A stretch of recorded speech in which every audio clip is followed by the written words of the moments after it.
So here we have the Hyundai Tucson on a 68 plate.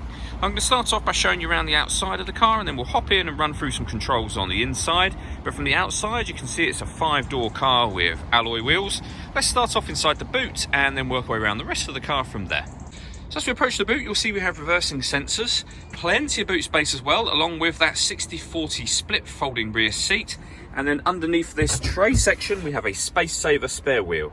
Okay, so we're just going to work our way back round to the front of the car, and then we'll hop in and run through some controls on the inside. But now that we've done a full circle of it, you can see it's in excellent condition the whole way round. Just briefly before we climb in, I think it's well worth seeing the interior from this exterior point of view. There's plenty to run through on the dashboard, so let's hop in and we'll do that right now. Okay, so now that we're inside the car, we're going to start with the dials. On the left-hand side, we have the rev counter, and on the right-hand side, the speedometer and fuel gauge. In the middle, you can see the total miles for this car, which are 7,752. The information displayed above that can be changed using buttons on the steering wheel, so you can have a digital readout for the speedometer, which you see being displayed now. Similarly, there are various different bits of fuel economy information and other menus available, from satellite navigation all the way through to user settings and background to where we started. If we back out to the steering wheel, the buttons I was using just a moment ago are on the right-hand side of the steering wheel here, along with the cruise control and speed limiter. And on the left-hand side, we have stereo controls, the ability to answer and end phone calls, and we have voice activation for the phone. So you can hit that button, ask it to dial anyone in your contacts list, and it will do that for you without you having to take your phone from your bag or pocket. That is, of course, once you paired the phone up, and that is done on the touchscreen over in the center just here. Hit all menus, and then underneath that, you'll see a phone heading, and from there you can pair your phone. We're going to cancel that for now.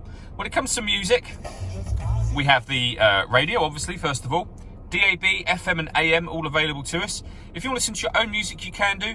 You can either do that from the menu I was just on, or you can hit the media button just there. Now, nothing is connected at the moment, but you can connect up an auxiliary device, a USB device, and you can stream your music wirelessly via Bluetooth audio. On top of that, whether you have an Android phone or an Apple phone, you can either have Android Auto or Apple CarPlay, and there's a video showing that working on our website. This car's also got, as you probably saw a moment ago, satellite navigation. There's a full video showing this working on both our website and our Facebook page, both of which are well worth checking out, but it's a really easy system to use. And we have a full colour reversing camera with guidelines showing you what direction the car is headed in relation to the image that you see on the screen. Working our way down, we have dual zone climate control, so you can adjust the passenger and driver temperatures, the fan speed, the direction you'd like the air distributed in.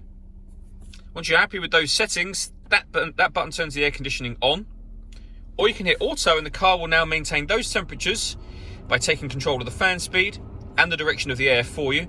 To override it, simply readjust the fans and select again where you'd like the air to be distributed. Under that, we have two 12-volt charging sockets, as well as the auxiliary and USB inputs, a 6-speed manual gearbox, and then these buttons just here. Starting from the bottom, this one turns on or off the parking sensors for the car. This one turns on the stop and start. So this car is designed to cut out when it's stationary in traffic to save you fuel. That button will turn that system off. And then if I press that button, you can see in the middle there, it's just turned on downhill brake control. So if you're going to take the car off the road, hit that button to turn it on. Same again to turn it off. The button above that puts the car in normal steering mode or sport steering mode. Sport steering mode being the firmer of the two. All that leaves me to say is thank you for taking the time to watch this video. If you'd like to come and see the car in person and have a test drive, please feel free to call any of our MJA sites.